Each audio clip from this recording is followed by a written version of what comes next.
Jesús es sometido bajo los pies de Cristo, bajo los pies, Señor, de la iglesia, por la autoridad, Señor, espiritual que hemos recibido, Dios, en el nombre de Jesús, Señor. Yo le pido, Señor, que usted tome el control, Señor Padre, de los equipos, Señor, que todo salga perfecto, Señor, y todo lo que el enemigo, Señor, realiza para perturbar, Señor, la reunión, Padre, ahora sea, Señor, deshecho, sea, Señor, anulado, Dios, en el nombre de Jesús, Señor. Le pido, Padre, en esta hora, Señor, que por su misericordia, le tome, Señor, el control de la salud de la hermana Katia, Señor. Padre, que en esta hora, Señor, en el nombre de Jesús, Señor, donde ella se encuentre, Señor, Padre, sea usted, Señor, con ella, Señor, Padre, y que todo, Señor, esto que ha venido a alterar, Señor, Padre, su salud, sea, Señor, ahora, Padre, arrancado por misericordia, Padre, en el nombre de Jesús. Que usted le cubra, Dios bendito, Señor, y enviamos, Señor, una palabra de sanidad sobre ella, Padre, en el nombre de Jesús, Señor. Le pedimos, Señor, que usted sea, Señor Padre, allí, Señor, obrando conforme a su gloria, Señor, a su misericordia, Señor, por ella y por todos, Señor, quienes clamamos, Señor, a usted, para que en el nombre de Jesús, Señor Padre, ella pueda, Señor, ser en esta hora fortalecida y recibir, Señor, sanidad, Señor Padre, sobre su cuerpo, Dios, en el nombre de Jesús, Señor. Padre, y le seguimos, Señor, orando. Señor, yo le pido en esta hora, bendito Padre, en el nombre de Jesús, Señor, que use usted este vaso de barro para la excelencia, Señor, y la gloria de su buen nombre, Señor. Que usted derrame, Señor, Padre, de su palabra, de su unción, Señor, para lo que he de compartir, Señor, a su iglesia.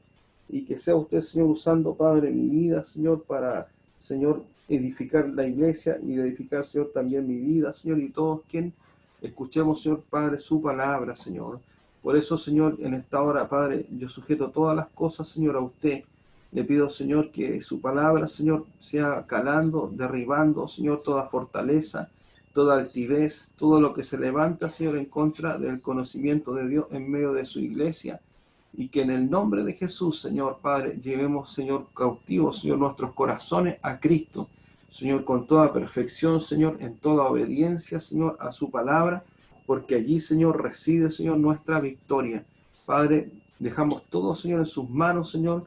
Seguiré orando, Señor, por aquella palabra que se me entregó el día sábado, para, Señor, saber y confirmar, Señor, Padre, en el miércoles y ponerlo, Señor, en oración, delante, Señor, también de la iglesia, Padre. Todo esto, Señor, lo sujetamos a usted, en el único nombre, Señor, en el nombre de Jesús. Amén y amén. Amén. Damos gracias al Señor. Amén. Esperamos ahí que se sienta mejor la hermana para poder estar también, ¿cierto?, dando la gloria al Señor, porque sabemos que tenemos un Dios que escucha nuestras oraciones. Bueno, lo que vamos a compartir precisamente se llama acerca de la importancia de que es la palabra de Dios. Nosotros siempre hablamos de la palabra de Dios, pero creo que es necesario que nosotros le demos la connotación que la palabra de Dios entrega y que el mismo Señor y el mismo Dios enfatiza acerca de lo fundamental y lo irreemplazable que es la palabra de Dios. Yo siempre he sostenido, esto es un pensamiento mío, que existen 4 pilares fundamentales, que son los pilares fundamentales de la salvación, son los pilares fundamentales del creyente, y que sin esos pilares es imposible que una persona se salve, que una persona permanezca en salvación, que permanezca en la santidad, si es que alguno de esos pilares no llegare a estar. ¿Cuáles son estos pilares? Por supuesto, hay otros pilares que también son necesarios, pero estos son los fundamentales. Los otros, si no están presentes, después voy a hablar por qué, por supuesto, la vida del creyente va a sufrir pérdida, pero esto es bien digo, el fundamento, es lo fundamental. El primer pilar, ¿cierto?, es Cristo. Cristo. Ese pilar es el primer pilar. El pilar, ¿cierto?, por el cual nosotros recibimos perdón de pecados. El pilar, ¿cierto?, a través del cual se cumple el justo juicio de Dios. Porque Cristo muere, ¿cierto?, para ponerse en el lugar nuestro, porque dice la palabra que la paga del pecado es muerte. Y el precio de nuestro pecado, el mío, el que yo cometí, el que usted cometió, no podía ser pagado de otra forma sino que con muerte. Pero esta muerte no la llevamos nosotros para ser perdonados, sino que Cristo, Él murió sin tener ninguna relación con el pecado. Él murió por todos nosotros. Él recibió el precio de nuestro pecado, como dice Isaías 53 y como lo hemos compartido muchas veces. Por eso el único camino al Padre es el Señor. Por eso no existe ningún otro mediador. Por eso la palabra dice claramente que solamente Jesús es lo único aceptable y que Dios recibe como el perdón de los pecados de toda la humanidad. No existe, no hay obra humana, no existe otro sacrificio, porque no lo hay, o por cuanto Dios puso a su Hijo por amor a nosotros, aquel que no cometió pecado. La palabra dice así, dice que Jesús dice es la propiciación de nuestros pecados. ¿Qué significa la propiciación? Significa que es lo único que Dios Padre iba a aceptar. Propicio es el sacrificio de su unigénito Hijo para el perdón de nuestros pecados y para que todo aquel que en Él cree no se pierda, mas tenga vida eterna.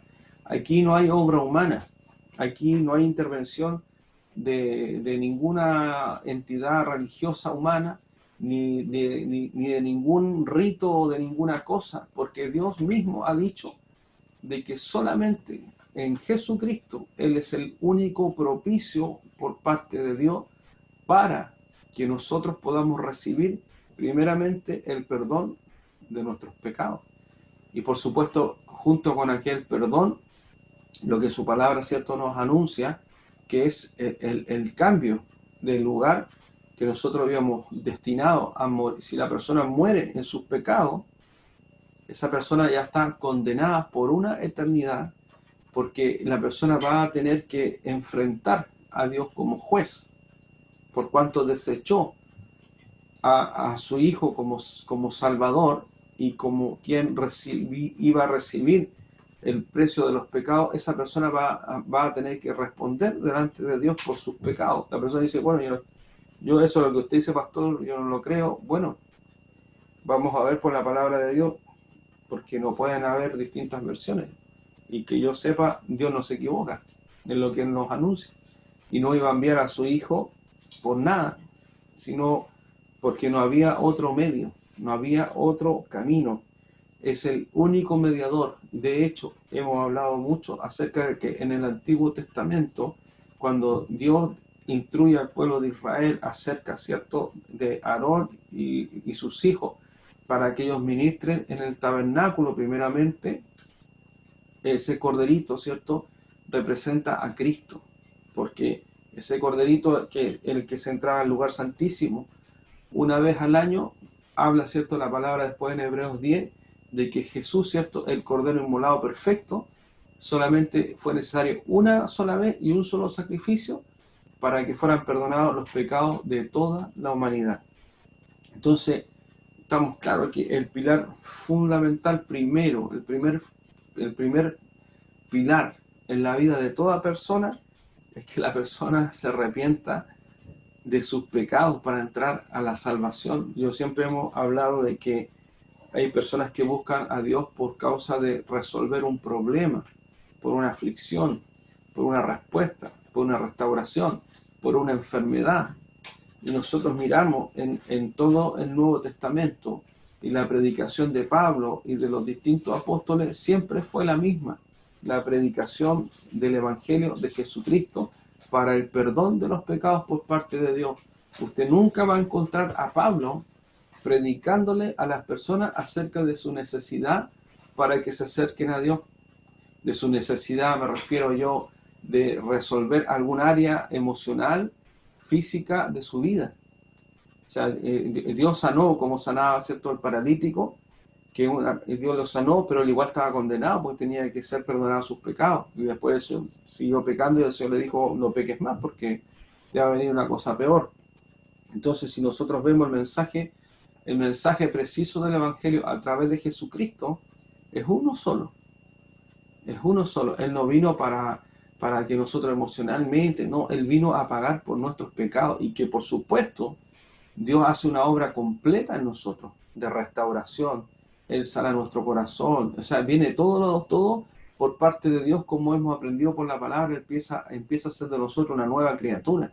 Pero el camino, el principio de toda persona para permanecer es primeramente que yo reconozca delante del Señor mis pecados y también, por supuesto, reconozca que Jesús murió por los pecados que llevan mi nombre, no por los de al lado ni del de frente, sino que por los míos, por los cuales Dios me amó, Dios me miró y Él me vio en esa cruz y por supuesto que Él se compadeció de todos nosotros, de una humanidad caída.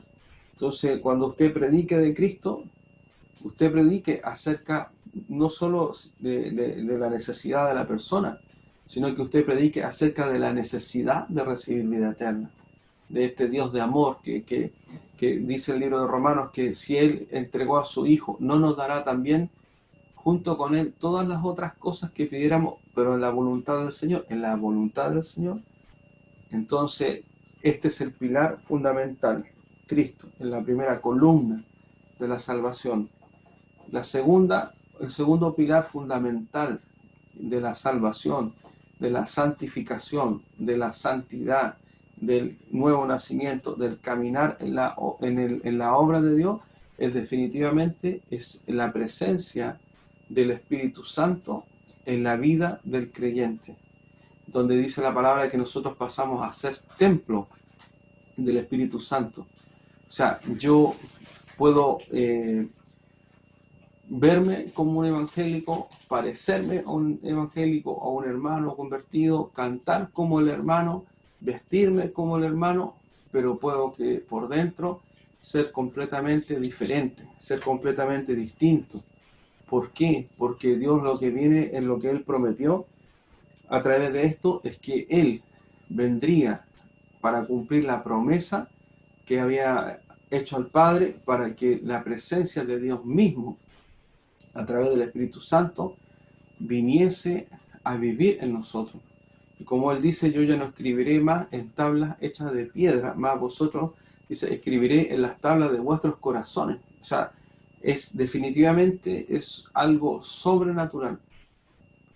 Por eso la presencia del Espíritu Santo por parte de Dios está asegurada, está determinada para que toda aquella persona que entró por la puerta, que Jesucristo, que tomó aquella primera columna, Dios ha prometido que el Espíritu Santo va a venir a morar en el corazón de aquel nuevo creyente.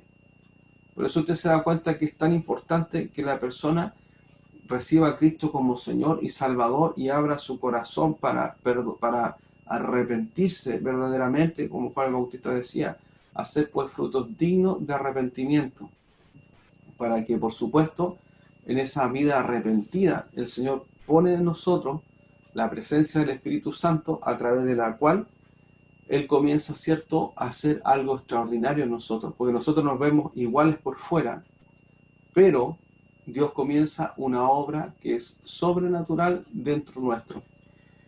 Y eso no puede ser, eso definitivamente no se puede falsear, no se puede, no hay esfuerzo humano, porque estos pilares, estas columnas, ¿cierto?, son para poder avanzar en el camino del Evangelio, para poder ser transformados, porque el Evangelio, que la palabra de Dios, yo no puedo caminar en ella solamente por mi propio esfuerzo, si no reconozco primeramente la columna principal, sed primaris, la columna principal también, que es la presencia del Espíritu Santo.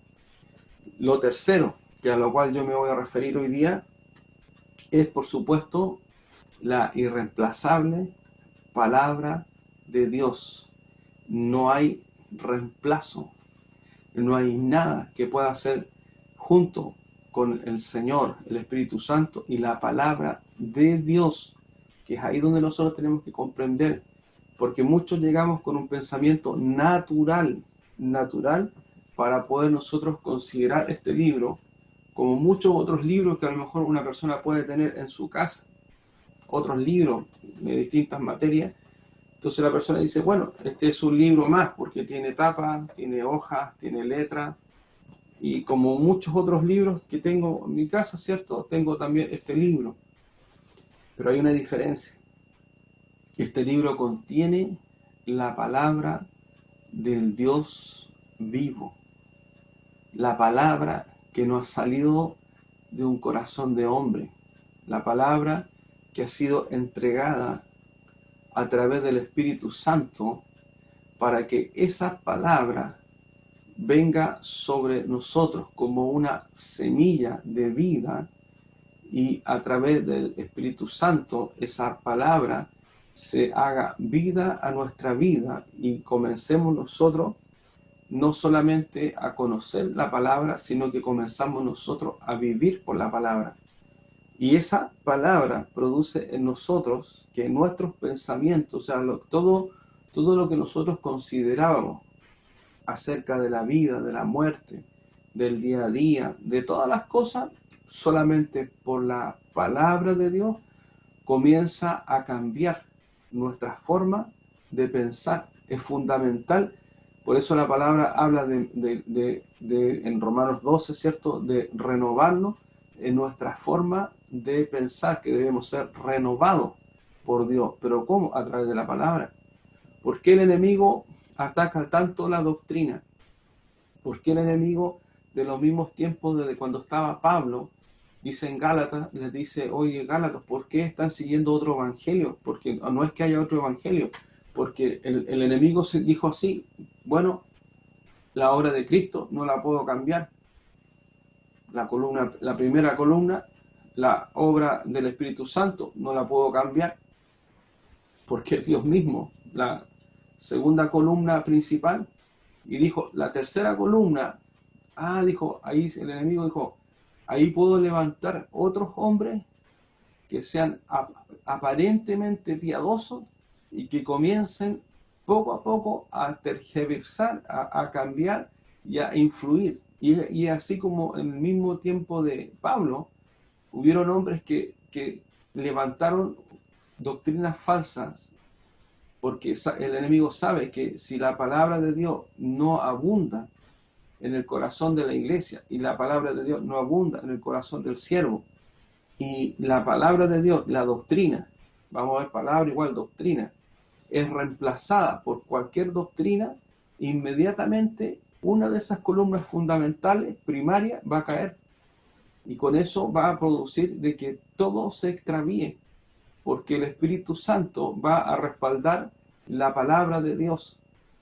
Y si la palabra de Dios está ausente, inmediatamente el Espíritu Santo no va a reemplazar otra cosa.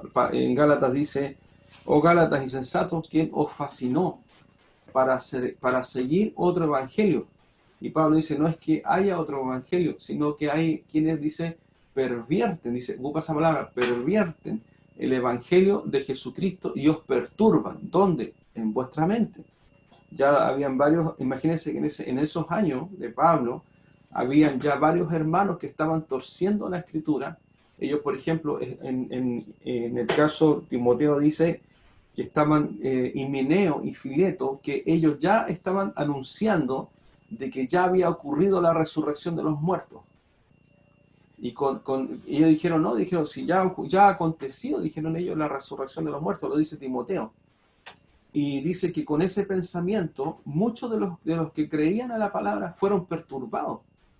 Porque dijeron, pero ¿cómo? O sea, si ya aconteció ¿cómo se llama? La resurrección de los muertos, ¿por qué? Ellos dijeron, porque ahí se desprenden muchas cosas. Y dijeron, bueno, entonces, ¿por qué no vino Cristo? ¿Y qué pasó acerca de lo que Pablo nos enseñó? Y etcétera. Entonces, el enemigo sabe, él sabe que lo que él puede hacer es influenciar para que esta palabra no sea fidedigna, para cambiarla por otras de tapas verdes, aunque ahora ya también es negra, y enseñar otras enseñanzas y poner otros fundamentos, poner otras doctrinas, en doctrinas acerca del arrepentimiento, doctrinas diferentes. Nosotros hemos visto, por ejemplo, acerca de doctrinas que niegan al Hijo y que solamente hablan del Padre, y la palabra dice claramente que el que niega al Hijo, el Padre no le va a reconocer, pero el enemigo se ha encargado, y mucha gente queriendo buscar a Dios por causa de una doctrina falsa, como Pablo les dijo, se han desviado y se han extraviado completamente.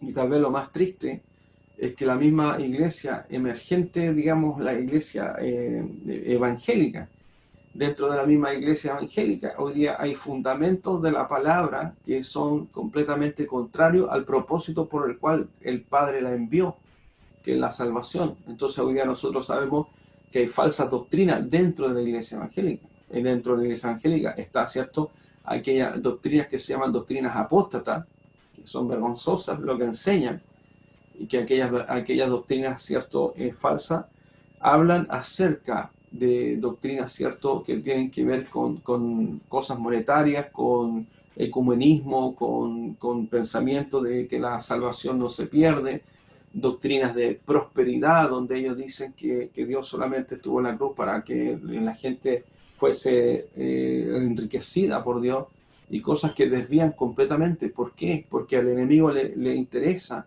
botar alguno de esos pilares fundamentales primarios, porque el cuarto pilar fundamental es la iglesia, y no me refiero al local, ni a los equipos, ni a las sillas, sino que a nosotros, los ladrillos vivos, nosotros los que hemos sido comprados a precio de sangre.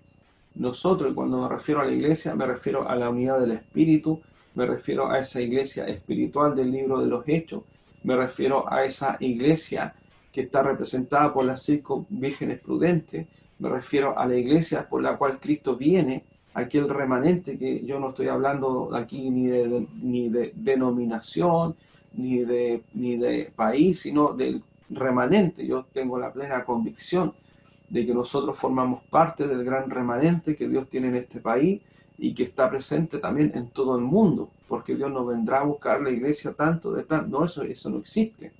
Eso es para tener un orden administrativo, etcétera. Pero sí estamos claros de que aquella iglesia que el Señor habla, esa novia, ¿cierto?, ataviada, sin mancha ni arruga, esa, ¿cierto?, en la iglesia que ha sido comprada a precio de sangre, esa es la iglesia, ¿cierto?, que ha lavado sus ropas en la sangre del Cordero, que Dios ha hecho una obra, pero esa iglesia se mantiene para glorificar el nombre del Señor, porque primero es el resultado de la columna principal, que es Cristo, la segunda columna principal, que es la obra del Espíritu Santo, y la tercera columna principal, que es la palabra de Dios. Y por supuesto el resultado está allí de la iglesia, aquella iglesia espiritual, que es el cuarto, porque es la cuarta columna. ¿Y por qué digo esto?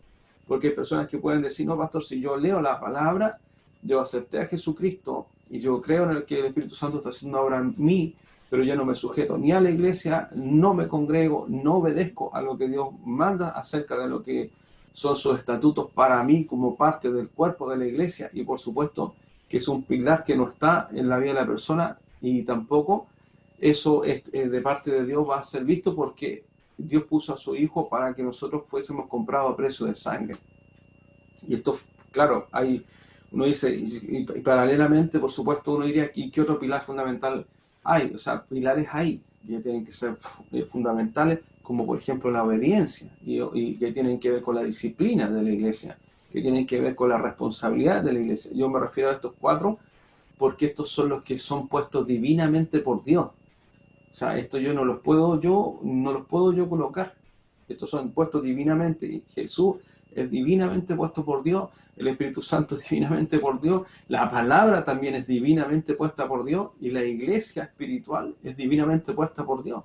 Los otros pilares que tienen que ver con la obediencia, que tienen que ver con la oración, etcétera, son pilares que forman parte de mi responsabilidad espiritual. y que por supuesto son fundamentales, pero estos no son de esta tierra. Para que usted me entienda, estos pilares no son de aquí, nos fueron puestos por parte de Dios en forma espiritual y por causa de su voluntad. Entonces, voy a referirme acerca de este pilar que es la palabra de Dios, porque yo muchas veces veo y creo que la gran diferencia que va a existir en la victoria de todos nosotros va a ser cuánto nosotros amamos y cuánto nosotros obedecemos la palabra del Señor. Cuánto nosotros consideramos que verdaderamente yo ame la palabra de Dios. Cuán importante es para mí la palabra de Dios. Y eso es fundamental. Eso es lo que vamos a compartir. Amén.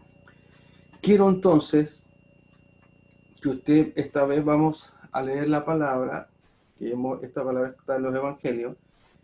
Vamos a tomar dos fragmentos de la escritura. Uno que está en Mateo 7, 21 al 23, que es muy conocido, que dice, nunca os conocí.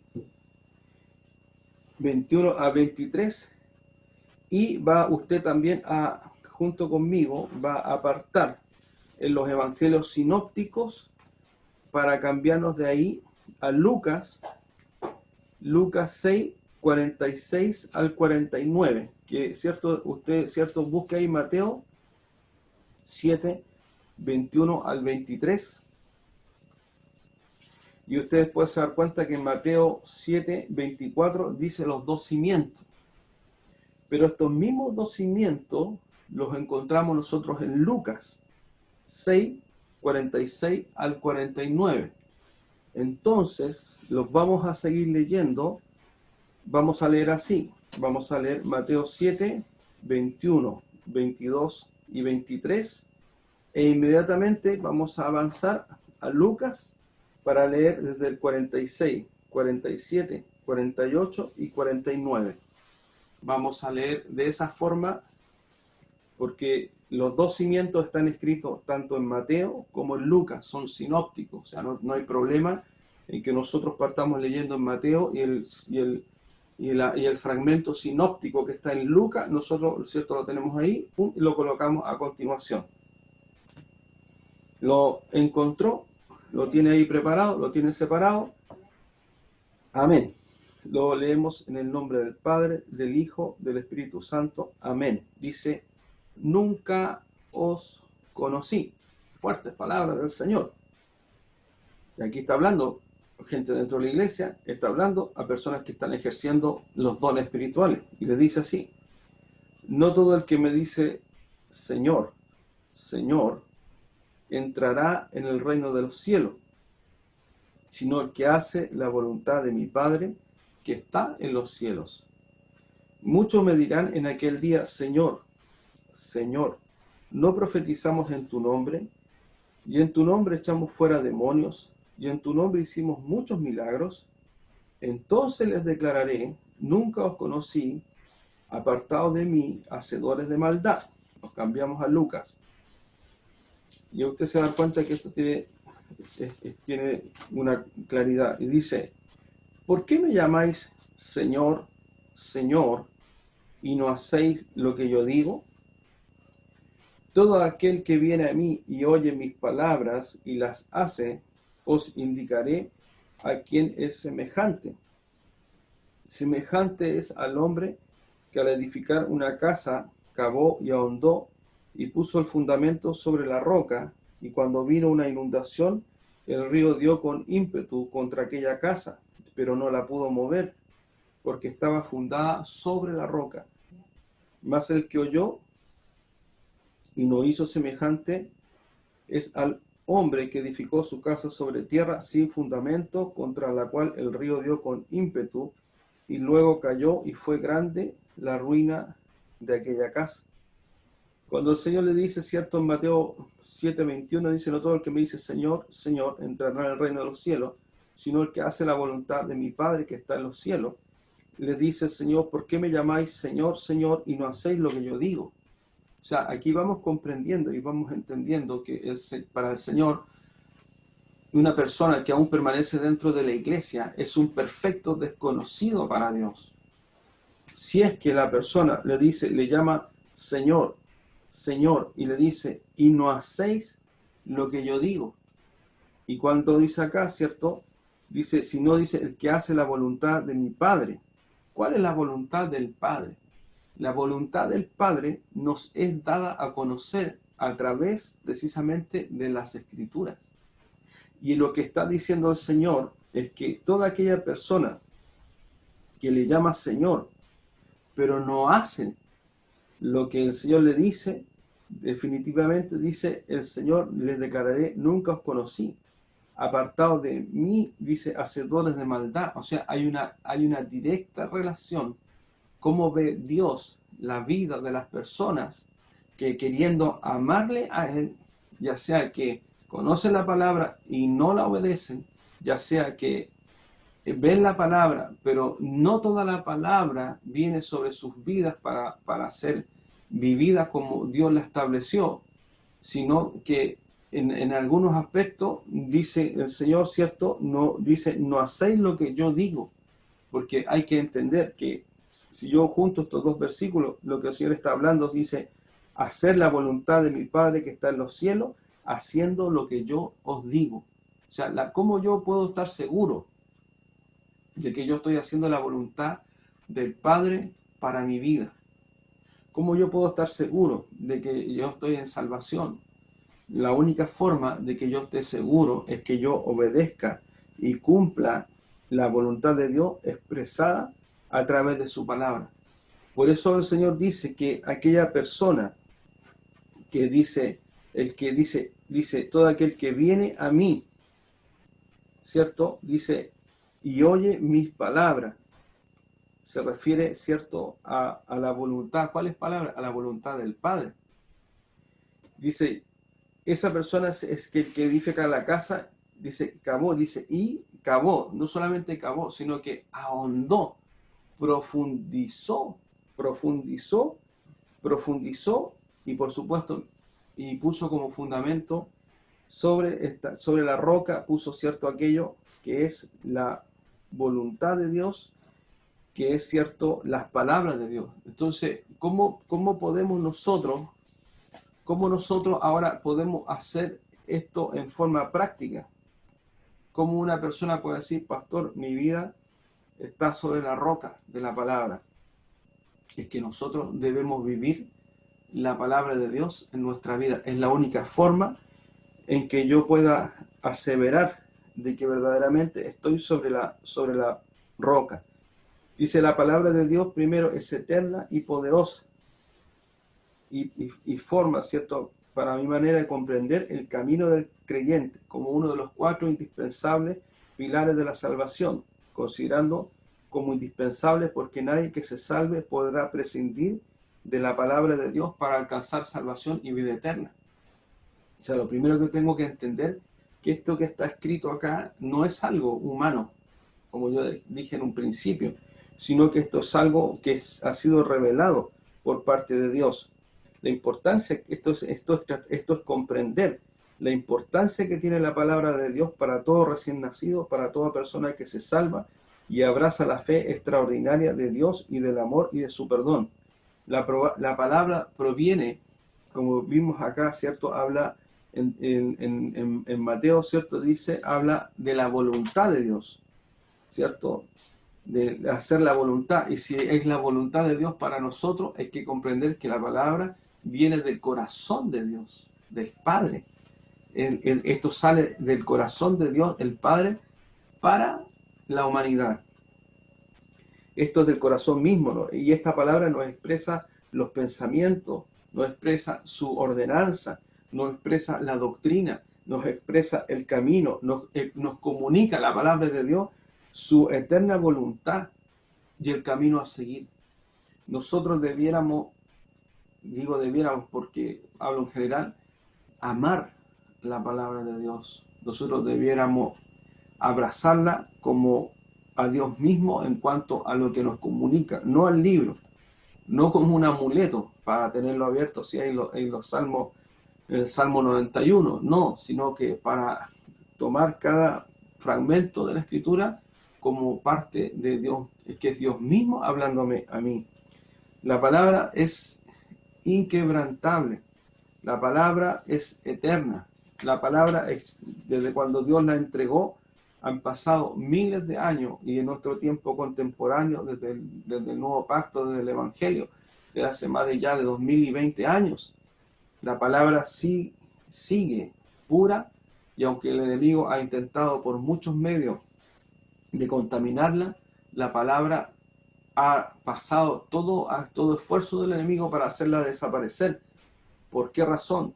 Porque la palabra tiene vida propia y la palabra de Dios está guardada por Dios. Siempre levantará hombres y mujeres fieles a su remanente y a su palabra para obedecerla. Entonces, lo primero que tenemos que comprender, que la palabra de Dios proviene ¿de quién? Proviene del Padre. Juan 7, 16 y 18, vienen varios versículos, así que si gusta usted los anota y después los puede repasar. Dice Juan 7, del 16 al 18, dice: Jesús le respondió y dijo: mi doctrina no es mía, sino de aquel que me envió.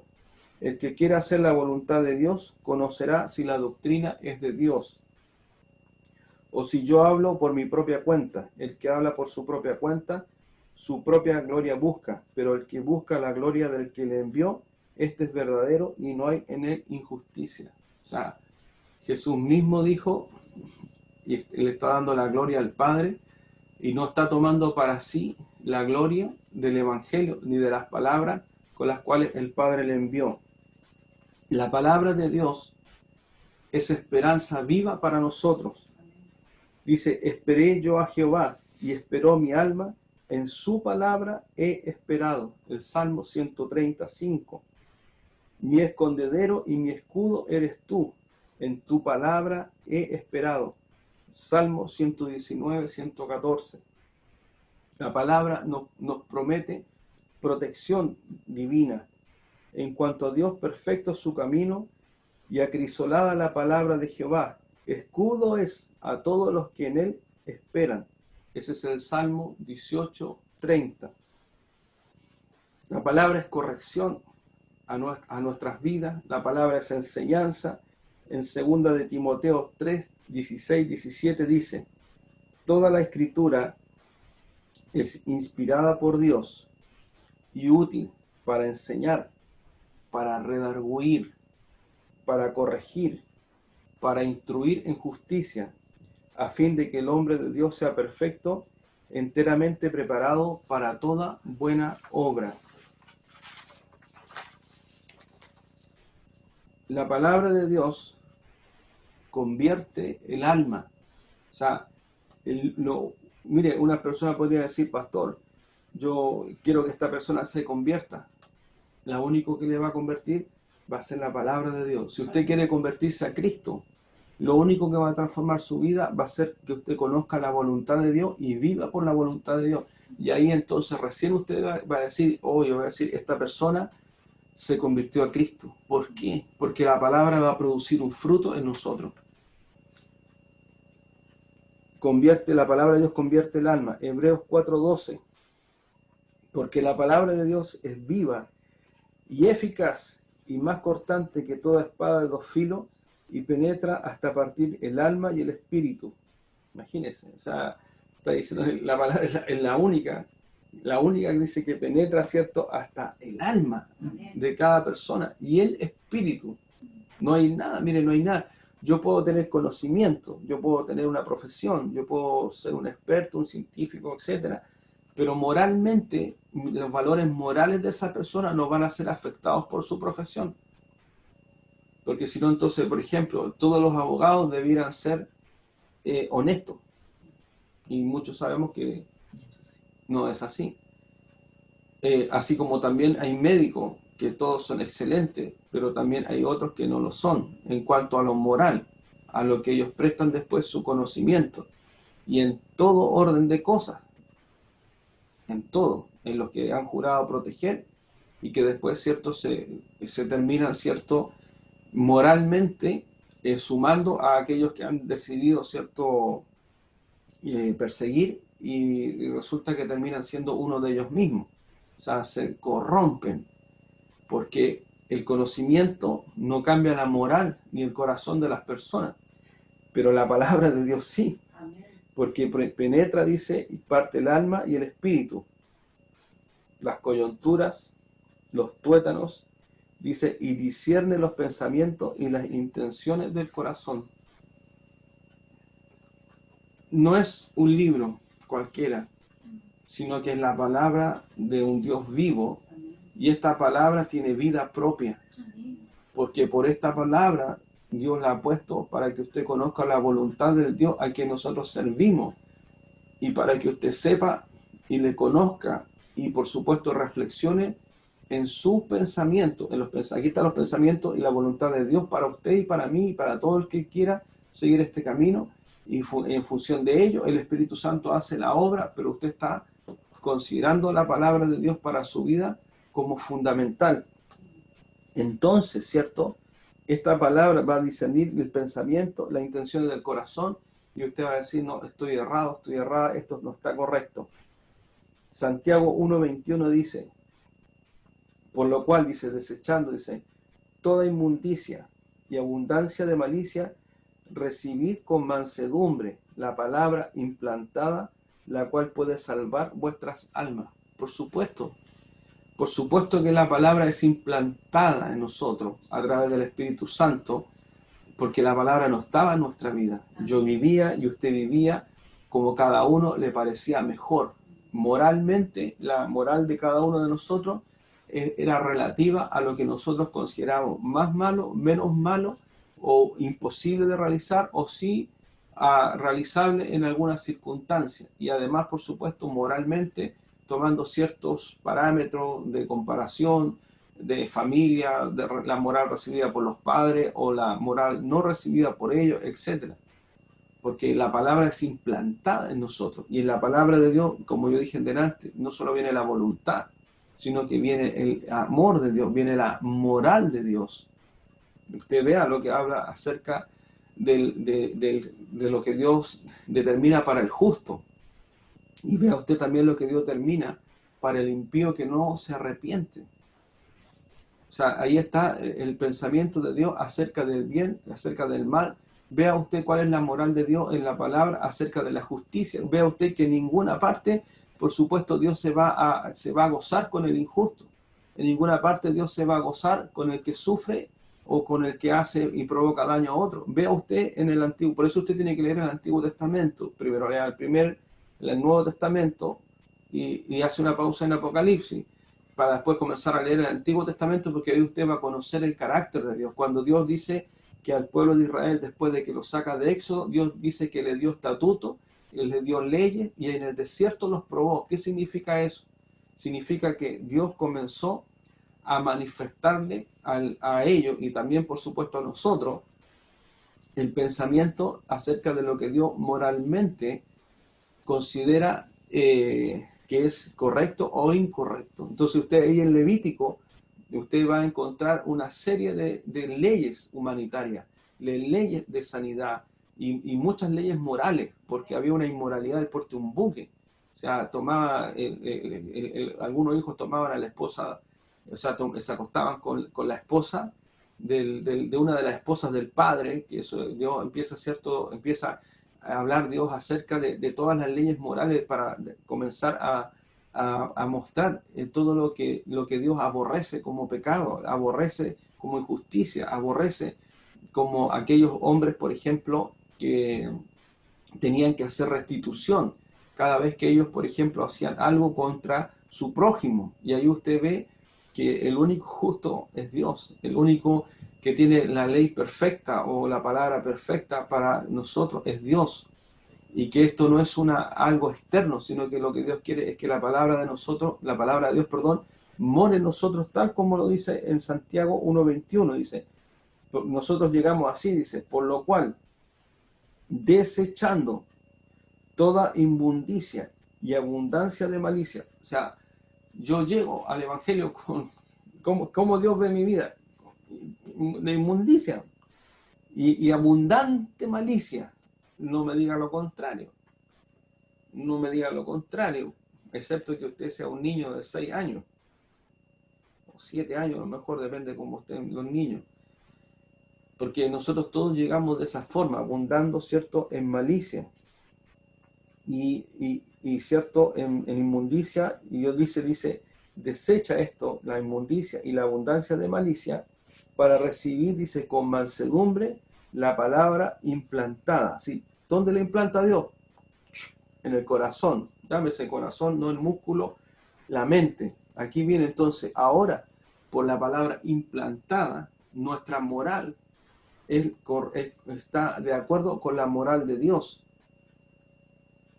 Dice, por ejemplo, el Señor dice el mandamiento, ¿cierto?, que aquel que toma la mujer de su prójimo, dice, ¿cierto?, es un adúltero, ¿cierto? Pero Jesús dijo, pero yo os digo que todo aquel que con su mente desea, es el tal, dice, ya adulteró. Moral, la moral de Dios, pero la moral de Dios, la palabra de Dios, en todos los aspectos, sin el Espíritu Santo, sin entrar por el arrepentimiento, no provocará ninguna cosa en la vida de las personas. Es más, yo tenía la palabra en mi casa, encontré un día una Biblia y la leí, pero con vergüenza lo digo hoy día, no entendí nada, no entendía absolutamente nada. No entendía lo que leía, no comprendía lo que significaba, y menos, por supuesto, que parte de esa palabra venía a formar parte de mí, como para decir, la palabra me cambió. No, yo hoy día sí puedo decir que la palabra de Dios cada día me transforma, porque yo veo lo que Dios dice. ¿Usted cree que Dios se va a gozar del que hace injusticia al huérfano o a la viuda? ¿Usted piensa que Dios va a estar con los transgresores, Dios va a estar con los violentos? No. Usted lea los salmos, lea los proverbios. Dios está en contra de la violencia, Dios está en contra de hacer daño al prójimo. Y nosotros de alguna forma vamos siendo transformados, porque dice, esta palabra convierte el alma. ¿Por qué? Porque es algo que ha sido implantado en nosotros por parte de Dios. Dice, recibir con mansedumbre la palabra implantada, la cual puede salvar vuestra alma. Ese es el propósito. Ese es el propósito, que no es mi alma, su alma, sea salvada por esta palabra implantada en su vida. Porque si usted vive conforme a la palabra de Dios, ya entonces el Señor no le va a decir, como le dijo acá, no le va a decir, nunca os conocí, apartados de mí, hacedores de maldad. No, si el Señor va a decir, es mi hijo, porque él vive conforme a la voluntad de mi Padre. Y él sí me puede decir Señor, porque él hace lo que yo le digo por su palabra. ¿Se da cuenta? Es diferente. ¿Por qué? Porque Dios espera que usted ame la palabra de Dios, porque es la voluntad de Dios para su vida. Imagínense usted cómo puede mirar al Señor si Dios habla acerca de su palabra y usted diciendo, no, yo voy a la iglesia, tengo dones de sanidad, pero aún así hay cosas de la palabra de Dios que yo las desecho, que no las considero, que no las he alcanzado. Pero no las he alcanzado, ¿por qué? Porque no he querido obedecer a ella, porque no he querido arrepentirme a ella, y que son cosas que, como yo le decía, ya eso depende de nosotros, que tienen que ver con la disciplina. Salmo 19:7, lo leímos el jueves. La ley de Jehová es perfecta, que convierte el alma. El testimonio de Jehová es fiel, que hace sabio al sencillo. O sea, no hay ni una otra cosa que pueda convertir el alma del ser humano que solamente la palabra de Dios. Salmo 119:9. ¿Con qué limpiará el joven su camino? Con guardar su palabra, guardar tu palabra, con la palabra de Dios. O sea, si usted dice, hay personas que me han dicho, pastor, estoy dispuesto, quiero convertirme al Señor, pero de todo corazón, ahora sí, pastor, voy con las pilas puestas y voy firme, quiero convertirme. Entonces, si quiere convertirse, se discipula y comienza a tener, ¿cierto?, a estudiar la palabra, y a buscar de Dios a través de la palabra, y cada vez que usted lea la palabra, usted no la lee como quien lee un diario del domingo, si es que lee el diario, sino que usted lee la palabra y usted va a poder reconocer allí lo que por esa palabra Dios está queriendo hablar a su vida, para que por esa palabra usted tome las decisiones necesarias para hacer los ajustes, ya sea a través de la oración personal, diciéndole al Señor que le perdone, porque usted a lo mejor nunca consideró eso para su vida, pero hoy sí lo considera. Como por ejemplo, lo que dice Gálatas 5:20 acerca de las obras de la carne y el fruto del Espíritu. O sea, conozco la palabra, todos la conocemos, porque la palabra es clarísima. Y lo que Dios primero determina, ¿cierto? Que yo tengo que estar en contra de aquellas obras de la carne que ya estando en la iglesia o en Cristo persisten en mí y que no están de acuerdo, ¿cierto?, a la palabra de Dios. Entonces, ¿qué significa cuando dice que yo tengo que hacer la voluntad del Padre? Es comprender que esa palabra que se me entregó fue para que yo la comiera, la masticara y la comiera, pasara hacia mí, y que por esa palabra yo después determinara estar completamente siendo transformado por ella para tomar las decisiones, porque yo tengo que tomar la decisión, porque Dios va a permitir que a través del Espíritu Santo yo permanezca en esa decisión, pero no hay otra forma. O sea, yo tengo que comprender que la palabra está para exhortarme, para edificarme, para consolarme. Si yo dejo que Dios me exhorte, me estoy convirtiendo a Cristo. Si yo dejo que Dios me edifique, me estoy convirtiendo a Cristo. Y si yo permito que la palabra de Dios me consuele, por supuesto que ya soy un hijo de Dios. Amén. Amén. La palabra de Dios es luz a nuestra vida. Salmo 119, 105, por citar uno, porque hay muchos. Dice, lámpara es a mis pies tu palabra y lumbrera mi camino. O sea, si usted camina en su vida bajo la palabra de Dios, va a ser semejante al hombre que dice prudente. Porque eso es lo que significa, al hombre que edifica su casa. Y como, cierto, en el caso del mismo Mateo 7:24, cierto, después dice, el hombre prudente que edifica su casa. ¿Por qué es prudente? Porque toma la palabra de Dios y la ejecuta sobre su vida. Por eso es prudente. Por eso él está, dice, a todo aquel que viene a mí, oye mis palabras y las hace, os indicaré quién es semejante. O sea, quien ejecuta su palabra. Entonces, si usted quiere ser un hombre sabio, si usted quiere ser un hombre que está edificando su vida sobre la roca, usted tiene que ejecutar la palabra sobre su vida.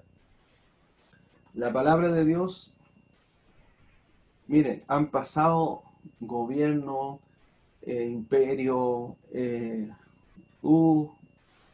distintas ciertos, han encontrado arqueología de los mayas, han pasado distintas generaciones, culturas, civilizaciones, y la palabra de Dios permanece. Amén. Porque la palabra de Dios es eterna. ¿Sabe por qué es eterna la palabra de Dios? Porque el Dios que dio esa palabra es eterno. Por eso es eterna. Esa palabra va a trascender a mí y va a trascenderla a usted. Yo voy a poder no estar y esa palabra va a seguir siendo eterna. Amén. Isaías 48 dice, sécase la hierba, marchítese la flor, mas la palabra de Dios, del Dios nuestro, permanece para siempre. Isaías 48. Mateo 24:35, bien conocida. El cielo y la tierra pasarán, pero mis palabras, dice, no pasarán. Ezequiel 12:28. Diles, por tanto, así ha dicho Jehová el Señor, no se tardará más ninguna de mis palabras, sino que la palabra que yo hablé se cumplirá, dice Jehová el Señor. Isaías 55:10, 11. Mire qué hermoso esta analogía con la naturaleza, porque como desciende de los cielos, ¿cierto?, la lluvia y la nieve, y no vuelve, ¿cierto?, la nieve no vuelve a subir, dice, sino que riega la tierra y hace germinar y producir, y da semilla al que siembra y pan al que come, así será mi palabra que sale de mi boca, no volverá a mí vacía, sino que hará lo que yo quiero y será prosperada en aquello para lo que la envíe. O sea, la palabra tiene vida propia. Si usted le entrega la palabra del Señor a una persona, podemos decir que esa palabra nunca volverá vacía, sino que esa palabra que usted entregó va a provocar en la persona que la escucha el propósito con la cual Dios permitió que quedara escrita en este libro. La palabra, ¿cierto?, dice también que es aquello que Dios ha puesto para el nuevo nacimiento, que es la semilla. Eso solamente para dar un ejemplo. En Primera de Pedro 1, 22, 23 dice: habiendo purificado vuestras almas por la obediencia a la verdad, mediante el Espíritu, para el amor fraternal no fingido. Amados unos a otros entrañablemente de corazón puro, siendo renacidos, dice, no de simiente corruptible, sino de incorruptible, por la palabra de Dios, que vive y permanece para siempre. O sea, la palabra de Dios purifica nuestras almas cuando obedecemos a la verdad mediante el Espíritu de Dios, ¿cierto?, donde somos renacidos de esta simiente que no se corrompe. Y dice, ¿quién es la simiente incorruptible? El Espíritu Santo. Dice, y por la palabra de Dios que vive y permanece para siempre. Y el último, para que vayamos avanzando. Tenemos la palabra profética para la humanidad, donde Dios ya ha dicho todo lo que va a suceder, tanto en el Antiguo Testamento como en el Nuevo Testamento. Daniel es la Apocalipsis del Antiguo Testamento, y ya Dios ha escrito lo que va a suceder.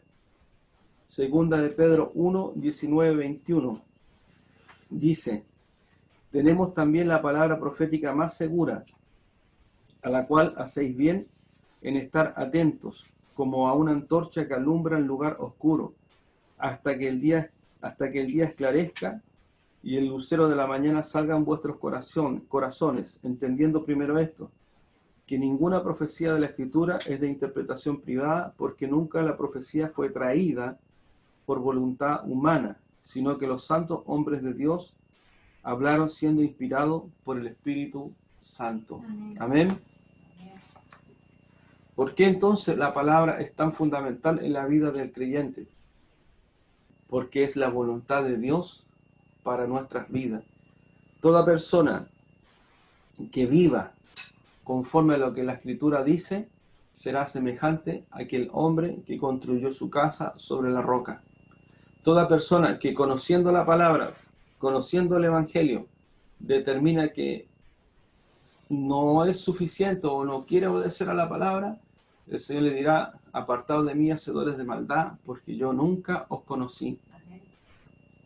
Porque usted está desechando la voluntad de Dios para su vida, y es lo único que va a convertir su alma. Amén. Vamos a orar al Señor, vamos a orar por esta palabra y vamos a dar gracias al Señor. Amén. Bendito Rey de la Gloria, bendito Dios poderoso, Padre, en esta hora, Señor. Yo le pido, Padre, que en el nombre de Jesús, usted, Señor, traiga revelación, Señor, acerca de esto, Señor, que estamos compartiendo. Sabiendo, Dios bendito, que en el nombre de Jesús, Señor, su palabra, Señor, ha sido entregada, Señor, por usted a través del bendito Espíritu Santo, para que hombres, Señor, piadosos, Señor, hombres que apartaron su vida, Señor, pudieran escribir, Señor Padre, este libro. Y hoy nosotros lo tenemos, Señor, en nuestras manos, en medio, Señor, electrónico, en fin. Pero esta palabra, Señor, es especial, Señor, porque esta palabra no ha sido traída por voluntad humana, sino que es la voluntad del Padre para con todos nosotros, Señor.